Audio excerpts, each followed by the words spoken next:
Buenas noches a todos. Estamos Buenas en este noches. curso de Buenas noches. introducción a la geopolítica. Es el capítulo 1, el bloque 2. El primero lo vimos en la clase pasada. Este capítulo está a cargo del vicecomodoro Horacio Ricciardelli, que hoy está ausente con aviso por unos problemas de salud. Así que vamos a tratar de reemplazarlo con el profesor Julio Aliza. Bien, profe, yo leo y lo comentamos, ¿sí? La geopolítica es una ciencia fundada por el geógrafo de origen sueco Rudolf Kieler en 1864-1922, la fecha de nacimiento y muerte. En 1900, con su libro Introducción a la geografía sueca, expuso los rudimentos y fundamentos básicos y principales de la misma. En 1916 se produjo su libro más importante, El Estado como organismo viviente, donde el término geopolítica fue utilizado por primera vez. Los basamentos primarios de dicha ciencia en el pensamiento geoestratégico hablan sobre tratados, habían sido tratados por el también geógrafo alemán Friedrich Ratzel. Según los estados tienen muchas de las características del organismo viviente. También introdujo la idea de que un estado tenía que crecer, extender o morirse dentro de fronteras vivientes. Por ello, tales fronteras son dinámicas y sujetas al cambio. Es una ciencia que a través de la geografía política, la geografía descriptiva y la historia estudia la causalidad espacial de los sucesos políticos y sus futuros efectos. La geopolítica también representó uno de los instrumentos para definir la estrategia de la colonización del mundo. Al principio del siglo XX, varios geógrafos anglosajones amplían las reflexiones de Russell a problemas militares y geoestratégicos. Profesor Julio, ¿qué nos puede decir de esto? Usted que es cartógrafo, geógrafo, investigador y otras hierbas. Bueno, espero que se me pueda escuchar. Estoy mal de la garganta. Pero bueno, Pobre. a ver, la geopolítica es el estudio de los efectos de la geografía humana, por decirlo así, y la geografía física sobre la política. Ahora vemos acá, en donde dice que es una ciencia que a través de la geografía política y descriptiva, a ver, pongamos un contexto general. Vamos a poner nuestro país, no vayamos al mundo, pongamos nuestro país. A ver, la política que aquí tenemos nosotros es una política débil, que no está haciendo mella hacia la política exterior, sino que desgraciadamente estamos mal. Pero geográficamente, tanto en lo físico, ¿es cierto? Nosotros tenemos que estudiar el comportamiento de la política dentro de nuestra geografía. Yo pongo Argentina, porque es nuestro país. No puedo poner Chile, ni Brasil, ni Paraguay, ni Uruguay, o sea, las 5 naciones que nos rodean. Sino que, a ver, ¿dónde nosotros tenemos que hacer hincapié aquí en nuestra política? ¿En qué? ¿Qué valores? ¿Qué tenemos que ver? ¿Qué nos hacen que seamos nación para que esto valga, por valga la redundancia, nación? ¿Se me entiende? Sí. Yo puedo relacionar lo que usted dice, que nosotros tenemos que tener cuidado como nación, porque si esta es la base de la geopolítica, y la geopolítica dice que las fronteras son móviles, que el Estado es chiquitito y después puede crecer, o inclusive puede morir, significa que si uno decrece, el otro crece. Tenemos, por un lado, eh, a Chile. Si vemos la historia de Chile, Chile era una capitanía general que era cortito, o un país que era un tercio de lo que es ahora. Buenas noches, y Roberto. y a partir de allí comienza su desarrollo, pero a expensa de quién. No era que no había nadie ahí, a expensa de lo que nos quita a nosotros, que somos los herederos del virreinato del Río de la Plata. Eso por un lado. Claro, pero no te olvides que Mm, tenemos que estudiar el espacio, el estado terrestre y el desarrollo. Y el desarrollo. Bien. Tres Vamos, conceptos fundamentales. Espacio, estado, espacio Estado terrestre y desarrollo. y el desarrollo del Estado. Claro, Ah, pero bien. en un contexto general, no parcial. Bien. Continúo leyendo. Así, geógrafos como el almirante estadounidense Mahan postulaba la importancia estratégica del, espere que lo voy a quitar, del dominio naval como clave para la dominación mundial. Quien domina el mar, domina el comercio mundial. Quien domina el comercio mundial, domina el mundo. O el político Sir John Mackinder, que desarrolló la teoría del Hinterland, región cardial o área pivote, grandes zonas continentales en la que su control facilitaría el dominio del mundo. A ver, esto yo me gustaría explicarlo a ver, de forma gráfica y sencilla también, como dice el profesor Julio. Supongamos a nosotros con Chile, si nosotros tuviéramos una mejor relación, ¿qué es más fácil? ¿Crear puentes, lugares de comunicación y comunicarnos por tierra? ¿O sacar nuestra mercadería por Buenos Aires, dar toda la vuelta por el sur y que llegue a Chile? ¿Quién me puede contestar eso? Me parece que es más económico por tierra. Bien, entonces, ¿quiénes son los que perderían el trabajo? Los que están diciendo quien domina el mar domina el comercio mundial. ¿Y cuál es el Mm. interés? Que nosotros, naciones que están cercanas, estén peleadas para que ellos puedan tener el trabajo de hacer el flete. Esa es la síntesis Claro, de la claro. cuestión. ¿Por qué les interesa? Y otro país que quiera desarrollar su potencial naval, lo buscan cualquier manera como para que no tenga flota, para que se imponga la flota de ellos. O sea, la lucha entre las potencias dominantes, las que tienen el dominio del mar, fue entre ellas por el dominio del mar. Así vemos cómo la lucha estaba entre Holanda, potencia naval, Francia, potencia naval, España, potencia naval, Inglaterra, potencia naval. Una vez que se decide entre ellos quién es el que domina al resto, ¿sí? En este caso el que triunfó fue Inglaterra, porque prácticamente a Holanda la dejó fuera, ahora le sigue pegando a Francia, porque Francia siempre intenta desarrollarse, España ni hablar, y quitó casi todos sus territorios. ¿Qué es lo que pasa? Una vez que se determina quién es el que domina el mar, comienza la lucha contra el que domina la tierra, porque la cuestión es que las grandes islas, los grandes continentes no tengan comunicación terrestre entre ellos. El primero es como la comunicación marítima y la segunda es la comunicación a través del tren. O sea, viene el más barato de todos, el más económico es el barco, que indudablemente entre continentes se tiene que hacer entre barcos, no hay otra manera. Pero dentro de las grandes geografías terrestres se hace a través de lo que conviene, está a través del tren. Y ahí está una de las cuestiones por qué nosotros no tenemos tren. O sea, y no se sigue desarrollando las vías terrestres. ¿Qué dice usted, profesor Aiza, sobre Eh, esto?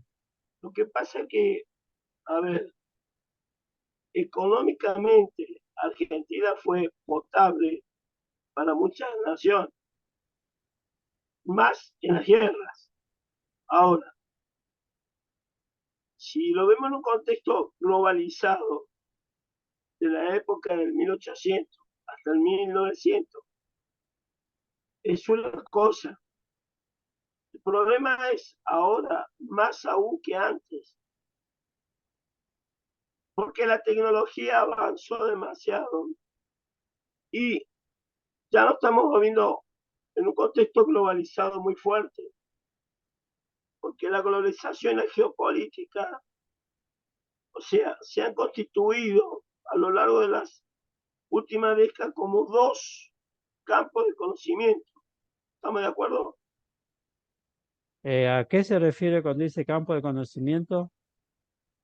Claro, que son conocimientos conexos que ofrecen una aproximación a las realidades vinculadas a los cambios sociales, ¿Y el otro? las relaciones internacionales, el desarrollo, Ah, la geopolítica. ¿estamos? Ajá. Y las Sí. identidades culturales. Bien, eso lo vamos a ver más adelante. La identidad cultural está en el proyecto. Perfecto. Claro, Eh, pero yo no ah, toco el tema ah, así. ¿Por qué? Porque nosotros estamos hablando en un contexto viejo, por eso sí, dije 1800 o 1700 a lo que soy. Por eso el barco era lo más barato. Pero hoy la aviación, el barco, el tren y camiones, por decirlo así, prácticamente van a ser tres en uno, por decirlo rápido, ah, porque todo se va moviendo. ahora entiendo la coordinación entre los tres es lo que Claro, cuenta. Bien, claro. por ejemplo, a ver si entendí. La ruta de Antes la no lo seda, había, ahora lo hay. la ruta de la seda que quiere hacer China, que atravesaría todo, desde toda Europa y todo Asia, ¿no? Como una línea así por el medio. Que no solamente va a haber un tren, sino que por ahí va a pasar gasoductos, oleoductos, transporte de energía eléctrica y a su vez conectándose con distintas terminales a través de barcos, donde haya mares internos o mares cercanos, y a través de camiones. Entonces se forma toda una sola red como si fuera un centro nervioso, ¿no? Donde Claro. va todo. Sí, tiene razón, profesor. Yo me había olvidado de eso, gracias. Bien. Roberto, usted puede comentar, por favor, es bienvenido a la charla, porque así le enriquecemos y no es tan aburrido, ¿no? Eh, Sigo leyendo. La geopolítica tuvo gran auge en Alemania del principio del siglo XX y alcanzó una gran difusión durante el nazismo. El general alemán Karl Hochfer modernizó la geografía política, utilizándola como instrumento que justificaba la expansión territorial de Alemania durante el Tercer Reich, desarrollando la teoría de Russell del espacio vital, Lebensraum. Heinrich Himmler, Adolfo Hitler y Felix Steiner. Esto también lo tenemos que explicar el espacio vital porque es de mucha actualidad. A ver, por Eh, usted, Julio, por favor, si usted Mira, quiere. lo que pasa es que vos tenés que enfocarlo, que esto nace en la Primera Guerra Mundial. Ojo, Bien, gracias a la geopolítica que se va a utilizar durante la guerra.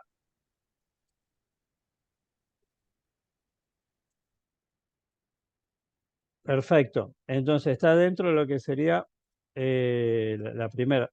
Estamos haciendo historia, estamos empezando de lo básico, de lo anterior, de los padres fundadores. Eh, ¿Por qué quiero hablar de esto del espacio vital? Por ejemplo, una aplicación del espacio vital a mi entender.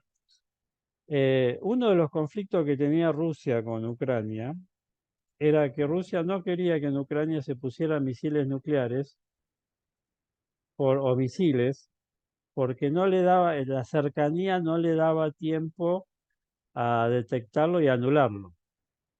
Y entonces, ellos consideraban su espacio vital. O sea, supongamos que acá con Roberto nos estamos tirando ondazos, ¿no?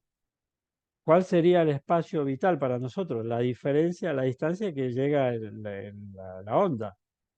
Entonces, si llega a 50 metros, una vez que él se acerca más que 50 metros, entra dentro de un espacio vital, me puede hacer daño. Entonces yo le digo, puedo hacer todo lo que quiera, pero de 50 metros para allá, porque yo así estoy seguro. Si hay una enemistad manifiesta o hay una... ¿es así, A ver, Julio? a ver, veas en síntesis, para que lo veas, Ajá, es el área de influencia de un Estado que éste necesita imprescindiblemente para poder existir. Ese es el contexto general. Eso es lo bien, que es espacio vital. Es el área de influencia de un Estado que éste necesita imprescindiblemente para poder existir. Es la teoría de Lebensraum, en alemán. exacto, el Lebensraum. Yo quiero hacer hincapié esto porque ustedes lo van a escuchar en charlas y es de actualidad, se utiliza. Bien, sigamos. Países como Rusia, China y Japón dieron también gran importancia a esta ciencia durante los años 1930 y 1940, hablando de la geopolítica, ¿no? Como camino para alcanzar un poder global. La utilización propagandística de la geopolítica acarrió tras la derrota alemana su descrédito y su olvido, sobre todo en ámbitos académicos. No obstante, otras personas como militares o diplomáticos siguieron interesándose por esta rama de la geografía. A partir de los años 1970, la geopolítica recuperó el interés perdido y ha vuelto a crecer actualmente al amparo de las tensiones internacionales surgidas. Conceptos como eje, estado tapón, países aliados, área comercial, etc., son términos geopolíticos comúnmente utilizados. Tampoco se puede olvidar una nueva vertiente de la geografía política, el desarrollo de grandes compañías, organizaciones multinacionales de gran poder económico y político, algunas similares a muchos estados que fomentan las estrategias territoriales cercanas al estudio de la geopolítica, geografía macroeconómica. Bueno, de esto yo, ¿qué es lo que yo pienso? Y usted me puede decir, Roberto, Simón, Ana o María. Cuando Alemania utiliza la idea de las fronteras móviles y quiere expandirse hacia porque ellos necesitaban del acero de Rumania, porque necesitaban cosas de Finlandia, entonces quieren asegurarse su territorio porque son los que le proveen de sus materias primas. Eh, el hecho de que ellos después hayan perdido la guerra quedaron totalmente desacreditados por todas las cuestiones de la matanza que hicieron y un montón de cosas, ¿no? Eh, Pero ahí aprovecha los vencedores de la Segunda Guerra Mundial y ellos comienzan a desarrollar sus estrategias geopolíticas intentando anular la estrategia de los otros. O sea, queda tanto Alemania como Francia como Italia, quedan relegados sus cuestiones geopolíticas a cuestiones internas, pero no hacia cuestiones internacionales. ¿Por qué? ¿Por qué es importante conocer de geopolítica? Porque es como conocer de economía, o sea, nosotros no podemos desconocer la economía que está utilizando Estados Unidos o la economía que está utilizando China, porque estamos dentro de ese proceso. Y de alguna manera, si nosotros conocemos de geopolítica, podemos interpretar cuáles son los procesos, cuáles son los movimientos que ellos están haciendo para dominarnos, para quitarnos espacio, qué es lo que están haciendo con nosotros, y nosotros poder generar contramedidas.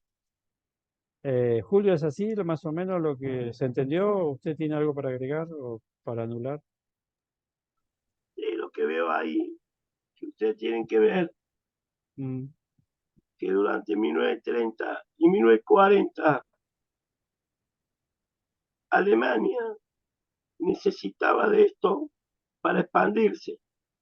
Ojo, después del 45 la cosa cambia totalmente.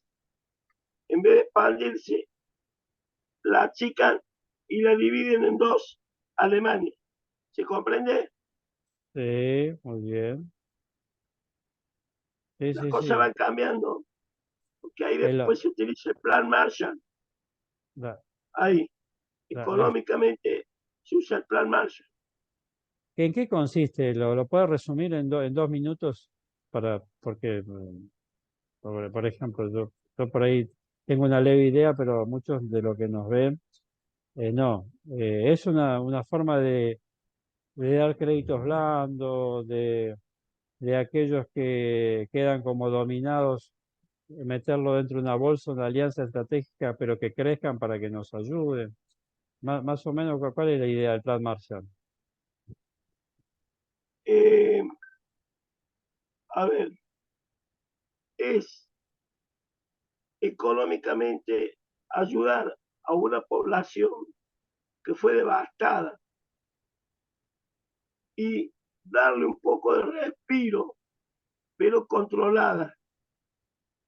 Y a partir de ahí manejar todo su control, tanto minerales, capacidades, tecnología y un montón de cosas, siempre atento a que no surja de vuelta, en este caso, Alemania. ¿Se Ah, comprende? Alemania, o sea, Alemania estaba como motor, como locomotora industrial de Europa, recibía muy barato el petróleo ruso y lo utilizaba y lo revendía y lo redistribuía. Entonces se estaba tornando en un peligro, o sea, estaba saliéndose de ese plan Marshall. ¿Y qué hace Estados Unidos? Le corta la guerra, saquemos la guerra de... Ya había problemas por cómo proveía Rusia a Alemania a través de gasoductos. Uno entraba por Ucrania, Ucrania cobraba sus impuestos por eso, y habían creado otro por el mar. ¿Se acuerdan? No sé si vieron las noticias del Nord Stream 2, que ese no tenía que pagar el impuesto a nadie. Los demás países que le vendían a Alemania, como por ejemplo Estados Unidos o cualquier otro país, tenían que transportarlo en barriles. Entonces no pueden competir contra eso. Y ahí se genera, alguien puso una bomba, no sabemos quién, imaginamos que fue Estados Unidos, Inglaterra, un aliado, en el Nord Stream 2, se inutiliza eso y ahora Alemania le compra petróleo a Estados Unidos 5 veces más caro. Entonces, ¿dónde está ahí la...? Bueno, lo podemos explicar con este plan que dice profe. ¿Sí, profe, algo más? Claro, pero pará, o sea, implica inyectar, siempre inyectar capitales al Estado. Pero estos capitales no son de Alemania, son norteamericanos. Ujú. Ojo, ¿entendés? O sea, Ah, el dueño de la pelota siempre... Yo puedo jugar, pero el dueño de la pelota es Estados Unidos. claro, Bien, perfecto. Bueno, sigamos un de poquito más. ahí, Ah, de eh, ahí, un poco más adelante, nace el FMI el FMI, mundial. A para partir de ahí, que cumple esa función, la de claro, que no se pierda el control. No es para ayudar a desarrollar, es para que se desarrolle, pero sin perder el control, porque sabe que los pueblos van a tender a desarrollarse igual. Esto me eh, parece, quiero tocar esto de las multinacionales, profe. Mire, tampoco se puede olvidar, dice, ¿no? Una nueva vertiente de la geografía política, el desarrollo de grandes compañías, organizaciones multinacionales de gran poder económico y político, algunas similares a muchos estados, que fomentan las estrategias territoriales cercanas al estudio de la geopolítica macroeconómica. Le dejo todo suyo, profesor. bueno, a ver, no quiero hablar yo solo. ¿Qué opina Ana o Londero, María, Roberto? ¿Qué opinan ustedes? Ya van a ser 73 años del Plan Marshall. A ver, ¿fue bueno haber hecho esto Estados Unidos? ¿O fue una mentira para ver cómo podían ellos estar en Alemania y ser dueños ellos? Guárdanos, porque no se olviden que después se divide Alemania, Alemania Perdón, del Este y el Oeste, ¿sí? yo no entendí muy bien lo que es el Plan Marshall. Justo le estaba por preguntar. A mí me suena haber escuchado el Plan Marshall, pero no entendí muy bien la explicación que se dio ahora. Si lo pueden, si se pueden explayar un poquito más, a ver si se puede comprender. El 3 de abril de esos años, de 1946, el presidente Truman firmó una ley de cooperación económica. ¿Estamos bien hasta ahí? bien, en donde él inyecta, ¿no es cierto?, un capital sobre las ciudades destruidas de Alemania.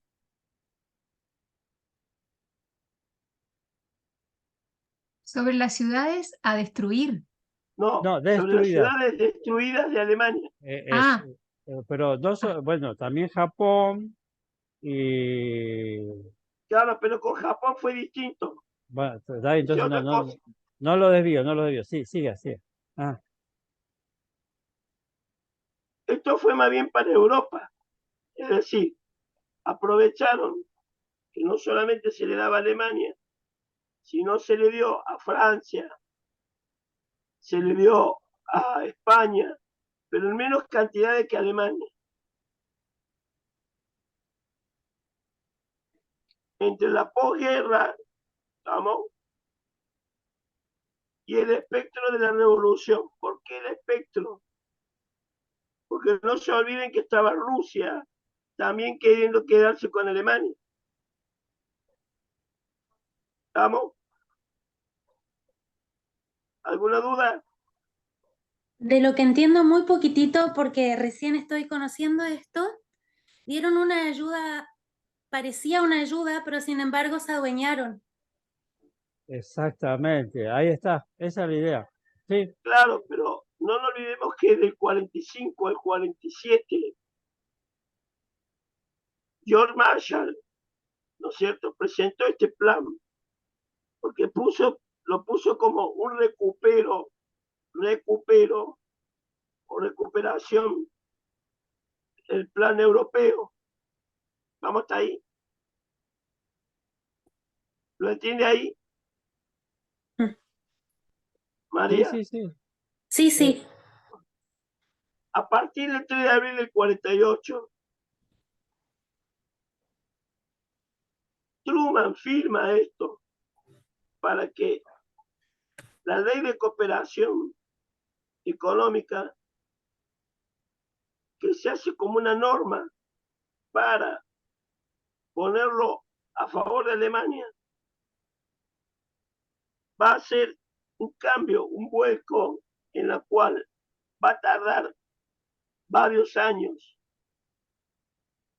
que Estados Unidos manda aviones cada 8 horas, envían aviones con carga de alimentos, carbón, chocolate, bebida, etcétera, etcétera, etcétera, que incluso hay una película, que búsquenla allí en YouTube, donde le largaban paracaídas chiquitos a los chicos de los aviones con chocolate. Hay una ¿cómo se llama la película, película? eh, perdóneme, ya se la voy a buscar y se la voy a pasar. Bueno, no hay bien, bien. La problema. película, yo me acuerdo porque la vi. Ajá. Trabaja Gregory Peck y creo que sé que otro más. El plan Eh, Marshall implica una gran inyección de capitales por parte de los Estados Unidos sobre la destruida economía alemana, o vamos a decir europea. Terminada la Segunda Guerra Mundial, junto con la previa creación de organismos multilaterales tales como el Fondo Monetario Internacional y el Banco Mundial. Ahí viene el tema. ¿Se comprende perfecto. ahora? Ahí se conecta, digamos, la historia con la actualidad, que es lo que estamos viviendo ahora, el Fondo Monetario Internacional. Que es un elemento de que te prestan plata para que vos te desarrolles, pero también es un elemento de control. ¿Qué es lo que están haciendo Ujú, sobre la economía argentina? O sea, exacto. A ver, déjame playarme un chiquitito sí, por para supuesto. terminar. Estados Unidos salió como potencia hegemónica después de la Segunda Guerra Mundial. Entonces negoció la burocracia estalinista de pactos contrarrevolucionarios. Ahí nace la reunión de Yalta y Potsdam. Ahí. para ver quién se queda una cosa y quién se queda con otra. En Yalta y Potsdam porque se dividieron el mundo en zonas de influencia que permitieron en la posguerra la derrota y el desvío de revolución de en países centrales como Italia, Francia y Grecia.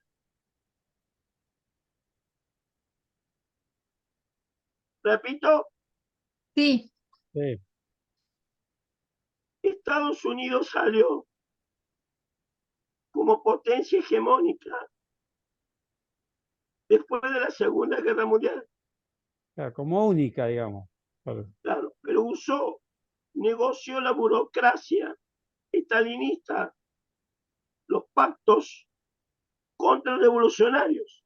De ahí nace la reunión de Yalta y Potsdam. De ahí. Profe, entonces se divide en el mundo, digamos, por un lado están los soviéticos y por otro lado están los americanos y su zona de influencia. Se divide el mundo. Pero espere. Cuando Me pongo dividen las ansioso. zonas, de influencia, permitieron ahí, en la posguerra derrotada, el desvío de revoluciones en países centrales, que estaba Italia, Francia y Grecia. No se olvide que eso ayudaron a los norteamericanos a entrar a Europa por medio de esos lugares. Claro. ¿Se entendió? Y lo sigue manejando, o sea, y está la prueba palpable está ahora con las sanciones. Estas sanciones que dieron contra los rusos también le pegan a los intereses de Europa. Y sin embargo, las naciones europeas, tienen que cumplirlas. O sea, acá está el hecho palpable de que esto es una realidad. ¿Sí? Claro, pero acá hoy es la destrucción del dólar, no de un país. La lucha. Julio. Sí. Le escucho. Tengo una duda, Julio, no entendí muy bien. Dijo que estos pactos contrarrevolucionarios permitieron en la posguerra derrotada, bueno, sí, bueno, la Europa derrotada, el desvío de revoluciones en países centrales. Claro, porque cuando Rusia actúa, deja elementos revolucionarios. Ajá. Entonces Estados Unidos, como no los quiere, nunca permitió la izquierda. Ajá. Ellos hacen justamente esa reunión famosa, la de Yalta y la de Potsdam. La de Potsdam. Poznań, sí, eso es en Polonia, la parte norte, Poznań. Sí. En base a eso, se decide cómo dividir el mundo. En ese momento, Europa era el mundo, nada más. Y esto también lo podemos explicar, Ana, desde la lucha entre el poder marítimo y el poder terrestre. ¿Por qué? No es solamente odiaba el comunismo, sino el problema del comunismo no entraba dentro del mismo sistema económico. Y el comunismo en ese momento era heredero, Rusia era heredero de todo lo que tenía el zar, de la gran isla que se llama Kinder. Porque no es solo Europa, es Europa y Asia, es Eurasia. Es el país con la geografía más grande del mundo. Sí. Escúchame, grabame esto para la gente que quiere. Estamos grabando. Bueno. Entre el año 48 y 1951, Estados Unidos destinó más de 13.000 millones de dólares para la reconstrucción de 17 países europeos. a través de la Organización Europea de Cooperación Económica, que se llamó siempre OECE. Actualmente hoy se llama OCDE. Hoy, la suma total de este monto representa 90.000 millones de dólares a hoy, actuales. O De sea, ese total, los países que más recibieron beneficios fueron Reino Unido por un 24%, Francia por un 20%, y Eric Toussaint, un fundador del Comité para la Abolición de las Deudas, en Washington exigía a los estados que aceptaran la ayuda de varias contrapartidas. De entrada de los países europeos que coordinaran los gastos de reconstrucción de OCDE.